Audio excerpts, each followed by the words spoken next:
రోజు లోక్సభ ప్రారంభం కాగానే వాయిదా తీర్మానాలపై చర్చకి పట్టుబట్టాయి విపక్షాలు।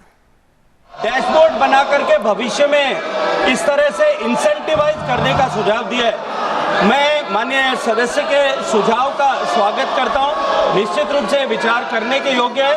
आने वाले समय में हम इसे और अधिक विस्तार प्रदान करने के लिए हमने टूरिस्ट को गाइड करने के लिए टूरिस्ट सस्टेनेबल प्रैक्टिसेस को अडेप्ट करें, इसको लेकर के हमने पर्यावरण मित्र, पर्यटन मित्र और पर्यटन दीदी ऐसी योजनाएं भी प्रारंभ की है जिसमें हम टूरिस्ट को मोर जो है सस्टेनेबिलिटी प्रैक्टिसेस को अडेप्ट करने के लिए जागरूक करें।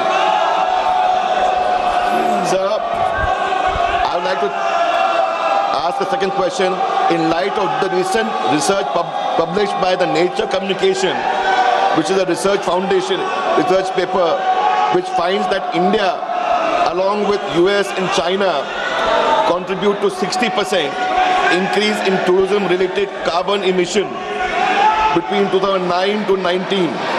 May I ask, globally, may I ask the Honourable Minister, measures taken by the government to reduce environment impact on tourism sector, particularly through low carbon transport, energy efficient infrastructure and ecotourism promotion. Additionally, industry like CAI and EY, Ernst & Young, has projected that India will need 61.3 lakh skilled workers in tourism sector by 2036.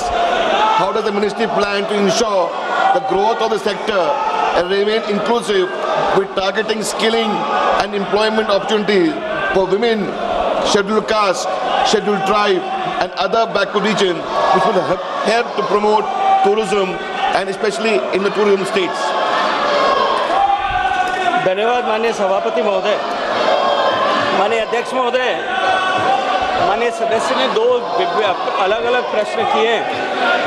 हालांकि दूसरे प्रश्न का मूल प्रश्न से संबंध नहीं है, लेकिन फिर भी मैं माननीय सदस्य की संतुष्टि के लिए उसका प्रत्युत्तर देना चाहता हूँ।